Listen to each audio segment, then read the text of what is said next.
안녕하세요. 방콕에서 부동산 에이전시 운영 중인 공아저씨입니다. 제가 지난주에 제목에 럭셔리 콘도 해가지고 내용을 넣었더니 역시 시청률이 높습니다. 그래서 오늘은 좀 연결해서 여러분들에게 좀 더 도움이 될 수 있는 내용으로 이야기를 해드리도록 하겠습니다. 오늘은 콘도 구성에 대해서 얘기를 해드리는데 콘도 구성이 잘못되는 원인, 그리고 이런 콘도를 사면 어떤 문제가 생기는지 이런 부분에 대해서도 이야기를 드리도록 하겠습니다. 자, 먼저 제가 지난주에 럭셔리 콘도 얘기하면서 이제 글로벌 부동산 회사에 대해서 또 얘기를 드렸습니다. 글로벌 부동산 회사들의 문제의 가장 큰 원인은 가격이라고 말씀을 드렸고요. 그 원인에 대해서는 제가 굉장히 많이 다뤘기 때문에 또다시 다루지는 않겠습니다. 자, 그런데 글로벌 부동산 회사들이 판매하는 콘도들이 과연 가격에만 문제가 있을까? 자, 오늘 그 부분에 대해서 얘기를 드리도록 하겠습니다. 일단 여러분들이 이제 콘도 구성에 대해서 이해도를 높이기 위해서 제가 콘도를 몇 개를 보여드리면서 설명을 드리도록 하겠습니다. 여러분들 지금 요 콘도를 보시면 25, 24, 23, 13, 23, 13 이런 식으로 지금 나와 있죠. 이런 식으로 구성이 되어 있습니다. 자, 그러면 단도직입적으로 묻겠습니다. 이렇게 지금 면적이 굉장히 조그만한 유닛들로 굉장히 구성이 많이 되어 있는데 이 콘도가 있는 위치는 좀 가격이 한 어느 정도의 지역에 있을까요? 여러분들이 이 부분을 거의 대부분 알지를 못하기 때문에 이게 문제가 생깁니다. 일단 여러분들이 이 구성에 대해서 이해를 조금 할 필요가 있습니다. 자, 지금 이거는 글로벌 부동산 회사가 판매하는 회사가 아니죠. 이 회사는 글로벌 부동산 회사가 판매하는 회사가 아닙니다. 자, 이해를 돕기 위해서 자, 이거는 여러분들이 잘 아는 라이프 아소 빨랑까오입니다. 자, 이거 보시면 요 지금 옆에 보면 코너에 지금 큰 유닛이 조금 들어가고요. 그 다음 끝부분에 지금 투베드룸이 들어있는 형태입니다. 그리고 중간에 이렇게 원베드룸이 쭉 들어있는 형태죠. 전형적인 형태입니다. 그래서 여기서 딱 보시면 뭘 보셔야 되냐면 이렇게 원베드룸이 많지 않습니까? 그러면 이게 원베드룸이 많이 필요로 하는 지역이다. 이렇게 생각을 해주시면 됩니다. 만약에 이게 넓은 유닛들만 많다. 그러면 넓은 유닛이 필요로 하는 지역이다. 이렇게 여러분들이 생각을 하셔야 됩니다. 근데 여러분들이 그걸 알 수가 없죠. 자, 일단 이런 식으로 되어 있습니다. 그래서 25부터 지금 35까지 있는 형태입니다. 이게 대체적으로 빨랑가오에서는 가장 전형적인 형태라고 볼 수가 있겠습니다. 자, 두 번째로 제가 보여드리는 거는 조금 더 외곽으로 가겠습니다. 그래서 이건 논타브리 쪽에 있는 콘도입니다. 이거 지금 영어로도 나오지도 않습니다. 그래서 보시면 지금 30.5 스퀘어미터 조금 더 면적이 작아졌죠. 이게 전부 다 되어 있고요. 코너에도 지금 보시면 코너에도 큰 유닛이 없습니다. 자, 높이 한번 올라가 볼까요? 자, 높이 한번 올라가도 똑같죠. 지금 보시면 올라가도 똑같습니다. 그래서 이 지역에서는 요 정도 유닛을 팔아야지만 판매가 가능하다고 판단을 했기 때문에 이 회사에서 이렇게 만들었고 이 지역에서는 투베드룸이 필요가 없는 지역이기 때문에 외곽으로 갈수록 투베드룸 필요가 없습니다. 그래서 투베드룸이 필요가 없는 지역이기 때문에 투베드룸을 구성을 안 해놨다 이렇게 보실 수가 있습니다. 자, 그 다음에 요거는 좀 형태가 다르죠. 이건 가격이 조금 더 비싼 지역입니다. 그러면 지금 보면 이건 중간에도 보면 중간에 보통은 작은 원베드룸을 넣어 놓습니다만 지금 중간에도 보면 큰 유닛이 들어갑니다. 물론 지금 이거는 높은 층이고요. 낮은 층에 가면 이렇게 중간에 작은 유닛을 넣어 놓죠. 작은 유닛을 쪼개서 넣어 놓습니다. 판매하기가 작은 유닛이 더 편하겠죠. 근데 이 지역에서는 지금 보시면 큰 유닛들이 많지 않습니까? 100이 넘어가는 유닛들이 많습니다. 그 말은 이 지역에서는 이만한 크기의 콘도들을 팔아도 소화가 된다는 거고요. 비교적 면적이 넓은 유닛들을 요구하는 지역이다. 이렇게 보시면 되겠습니다. 그래서 지금 보시면 이제 고층으로 올라가게 되면 이 부분도 전부 다 큰 유닛으로 바뀌게 됩니다. 자, 그래서 이거는 굉장히 잘 되어 있는 콘도죠. 여기서 팁 하나 드리면 이런 것들은 이제 제가 수요일 날 라이브 방송할 때 연결해서 어느 정도 조금 알려드립니다. 제가 라이브 방송은 클립을 남겨놓지 않고 다 지워버립니다. 그러니까 본방을 사수하시면 조금 더 자세한 내용을 들으실 수 있습니다. 라이브 방송 수요일 날 합니다. 자, 보시면 요거 35짜리 하나 찡겨 있죠. 요 43짜리 이거 구성 때문에 찡겨 있는 거거든요. 요런 유닛들은 사시면 안 되는 유닛입니다. 자, 그래서 지금 보시면 이렇게 되어 있고, 이 지역은 이제 강하고 붙어 있기 때문에 리버뷰가 있습니다. 그래서 이런 식으로 큰 유닛들이 많이 있다, 이렇게 보시면 되겠습니다. 자, 그리고 이건 이제 강 쪽 아니고 요거는 이제 에까마에 있는 콘도죠. 그래서 지금 보시면 이거는 이제 꼭대기층입니다. 꼭대기층은 이렇게 큰 유닛들 있죠. 그러면 이런 큰 유닛들이 이 지역에서는 필요하다라고 보시면 되겠고요. 지금 중간 유닛도 보시면, 자, 중간 유닛들 보시면 여기 보시면 이쪽은 지금 양쪽 끝을 맨 끝에는 쪼개놨지만 큰 유닛들이 있죠. 그리고 원베드룸 40유닛이고 이건 35, 35, 35. 아까 봤던 것보다는 원베드룸의 크기가 크다는 걸 아실 수 있습니다. 그러면 이 지역은 그 지역보다 면적을 더 크게 요구하고 있다, 이렇게 여러분들이 생각을 하셔야 됩니다. 그래서 쭉 올라가서 30층 가까이 가게 되면, 지금 보시면 30층 가까이 가게 되면 지금 여기 원베드룸 2개 있고요. 이 지역은 아까 잘라놨었는데 하나로 넓은 면적으로 바뀌어 있죠. 자, 이런 식으로 이제 지역에 따라서 이렇게 필요로 하는 면적이 달라지게 됩니다. 자, 그리고 이제 굉장히 비싼 이제 통로로 가보겠습니다. 통로로 가서 쿤바유 보시면요, 쿤바유도 마찬가지죠. 굉장히 전형적인 고급 콘도화 돼 있죠. 82, 97, 이 저층은 이렇게 돼 있고 40짜리, 49짜리 이렇게 박혀 있습니다. 여기는 이제 통로니까 아까 앞에 에까마이보다 더 크죠, 원베드룸이. 자, 이 원베드룸 같은 것들은 이제 이런 데서는 사시면 안 됩니다. 여러분들 요구하는 면적대가 아니기 때문에 사시면 안 되고요. 지금 보시면 이것도 지금 보시면 점점 올라갈수록 면적이 조금씩 커져서 맨 끝층에 가면 이렇게 면적이 굉장히 큰 유닛들이 나온다는 것을 보실 수 있습니다. 자, 집이 4개밖에 없죠. 자, 이런 식으로 이제 만들어집니다. 이것보다 더 좋은 곳 한번 보시도록 하겠습니다. 자, 요거는 이제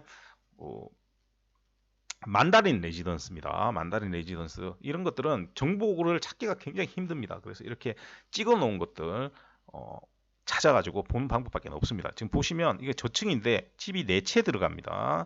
그 다음에 이거는 이제 43층부터 47층은 3채, 그 다음에 49층 가면 이제 2채밖에 안 나옵니다. 50층부터는 한 집입니다. 그냥 한 층에 한 집입니다. 이런 것들은 굉장히 가격이 비싼 콘도들입니다. 소위 진짜 말하는 진짜 1%가 사는 콘도죠. 이런 데는 이렇게 구성이 이런 식으로 되어 있습니다. 이런데 이제 이 정도 보면 구성이 어떻게 된다라는 것들을 여러분들이 알 수가 있습니다. 그래서 처음으로 돌아가 가지고, 자, 요 콘도를 보시면 이 콘도가 만약에 예를 들어서 조금 가격이 비싼 지역에 있는 콘도다라고 하면 이거는 지금 구성이 잘 된 겁니까? 잘못된 겁니까? 구성이 굉장히 잘못된 콘도죠, 사실. 근데 요 가격대가 거의 지금 에까마이 가격대보다 조금 더 높습니다. 가격대도 잘못돼 있고 지금 이 구성도 굉장히 잘못돼 있다는 걸 보실 수 있습니다. 지금 구성을 보면 앞에 얘기했던 론타블에 있는 콘도나 다를 바가 없지 않습니까? 그런데 훨씬 가격이 더 비쌉니다. 그래서 이렇게 쪼개놓은 거는 뭔가 잘못됐다는 걸 여러분들이 아실 수가 있습니다. 또 다른 예를 들어드리겠습니다. 자, 요거는 이제 에까마에 있는 콘도입니다. 좀 보시면 요게 지금 보시면 다 쪼개져 있어서 30스퀘어미터 밖에 안 되죠. 그죠? 이게 지금 보면 빨랑가오에 있는 콘도보다도 더 못한 형태로 지금 잘려져 있습니다. 그죠? 그러니까 이 지역에서는 이렇게 좁은 면적의 콘도가 딱히 효용성이 떨어지는데도 불구하고 이렇게 쪼개놨습니다. 그리고 코너에도 지금 보면 투베드룸도 크지 않고요. 그리고 고층으로 가봅시다. 고층으로 가도 마찬가지죠. 딱히 여기만 조금 커졌을 뿐 변한 게 없습니다. 지금 보면 변한 게 없죠. 자, 그래서 이것도 지금 보시면 구성이 뭔가 이상하다는 걸 여러분들이 아실 수 있을 겁니다. 자, 그리고 또 이제 통로라고 하는 통로 쪽에 있는 콘도 봅시다. 그러면 아까 쿤바유나 이런 거 보다가 지금 이걸 보면 뭔가 구성이 이상하죠. 뭔가 잘려져 있습니다. 46층까지도 있는데 지금 32, 33 있죠. 지금 보면 최고층 펜트하우스 크기가 100도 안 되는 크기죠. 지금 이게 뭔가 여러분들이 그냥 육안으로 봐도 뭔가가 이상하다는 걸 느낄 수가 있습니다. 여러분들 보면 이게 쪼개 넣어 버린 거죠. 이게 지금 보면 이런 것들이 이제 40.5하고 보통 상식적이라면 32.5가 합쳐져서 지금 73이 돼야 되는데 지금 이걸 쪼개놨다라고 보실 수가 있습니다. 그래서 이렇게 전부 다 지금 이런 식으로 돼 있죠. 그래서 여러분들이 흔히 봤을 때도 이 플로어 플랜 구성이 잘못되어 있다는 것을 아실 수 있습니다. 그런데 지금 제가 알려드린 세 군데 플로어 플랜이 이상하다고 했던, 자, 첫 번째 이거, 첫 번째 보여줬던 거, 그 다음에 이거, 그 다음에 마지막에 이 콘도는 전부 다 글로벌 부동산 회사에서 판매를 했거나 지금은 안 하는 곳도 있습니다. 판매를 했습니다. 그러니까 처음에 판매를 할 때, 분양을 할 때 판매를 했던 콘도구나, 아니면 지금도 글로벌 부동산 회사에서 판매를 하는 콘도들입니다. 그러면 모든 글로벌 부동산에서 판매하는 콘도가 전부 다 플로어 플랜이 이상하냐? 그렇지는 않습니다. 대표적인 사례를 제가 한번 알려드리면, 지금 요거는 SS36입니다. SS36 보시면 잘 돼 있죠, 이거. 글로벌 부동산 회사에서 팔았는데, 이거는 지금 보면 구성이 굉장히 잘 돼 있습니다. 근데 제가 이걸 왜 안 팝니까? 이거는 가격에 문제가 있기 때문입니다. 그러니까 애초부터 가격에 문제가 있는데, 거기에다가 지금 이거는 플로어 플랜의 문제는 없지 않습니까? 그러면 내가 손해를 보더라도 판매를 하려고 하면 판매가 될 수는 있습니다. 그런데 구성조차 잘못되어 있는 걸 사게 되면요, 내가 손해를 보고 팔려고 해도 안 팔리는 경우도 생깁니다. 굉장히 위험한 거죠. 자, 왜 그러냐면 이 지역에서는 보통 예를 들어서 원베드룸에 새를 살아도 한 40스퀘어미터, 35스퀘어미터 살아야 되는데 29, 30 이러면 무지무지하게 좁아집니다.